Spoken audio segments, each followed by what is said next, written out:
என்னடா காச கவர் பண்ணிட்டு இருக்காங்க. இத்தன நாள் கேக்க தானே சென்ட் பண்ணிட்டு இருந்தாங்க. இப்ப காசும் அனுப்ப ஆரம்பிச்சுட்டாங்களா? அப்படின்னு மட்டும் நெனச்சிராதீங்க.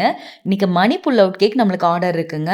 அதுவும் இந்த கஸ்டமர் ஒரு பெரிய கஸ்டமைசேஷனோட வந்தாங்க. எல்லாத்தையுமே எனக்கு வரைஞ்சு ஃபோட்டோவாவே அனுப்பிட்டாங்க. அவங்க ஹஸ்பண்டோட 29த் பர்த்டே சர்ப்ரைஸா இத பிளான் பண்ணியிருந்தாங்க. அதனால 29 நோட் வைக்கணும்னு சொன்னாங்க. முதல்ல ரூ. 3000 நோட் வேணும்னாங்க. ஸோ பேங்க்ல இருந்து ஃப்ரெஷ்ஷா எல்லாத்தையுமே எடுத்துட்டு வந்திருந்தோம். அதுக்கப்புறம் அது 4000 ஆச்சு. அதுக்கும் அப்புறம் அது 5000 ஆச்சு. அதுக்கு முன்னாடி டே வரைக்கும் அவங்க கஸ்டமைஸ் பண்ணிட்டே இருந்தாங்க.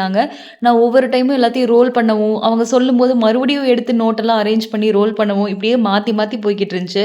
அண்ட் ஹார்ட் ஷேப்ல கேட்டிருந்தாங்க. இது ரொம்பவுமே பெரிய டாஸ்க்கா இருந்துச்சு. ஏன்னா மணி புல் அவுட் பாக்ஸ் எல்லாம் வேண்டாம். நீங்க மேனுவலா செஞ்சிருங்கன்னு கேட்டிருந்தாங்க.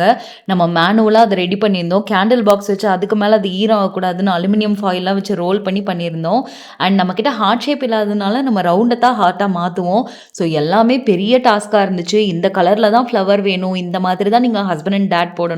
அண்ட் ஒரு டாப்பர் வேணும். உள்ள வந்து இழுக்கிற மாதிரி அழகா வேணும்னு நிறைய சொல்லியிருந்தாங்க. அது செய்யறப்ப கொஞ்சம் கடினமா தான் இருந்துச்சு. ஆனா அந்த அவுட்புட்டும் அவங்க ஹாப்பினஸும் பார்க்கும்போது ரொம்பவுமே ஹாப்பியா இருந்துச்சு. இந்த மாதிரி customised cake super trending cake வேணும்னா கோயம்பேடு லொகேஷனுக்குள்ள இருந்தீங்கன்னா நம்ம கேக் ஸ்டோரியை கான்டாக்ட் பண்ணுங்க. உங்களுக்கு கஸ்டமைஸ்டா சூப்பர் பிரைஸ்ல பண்ணி தருவோம்.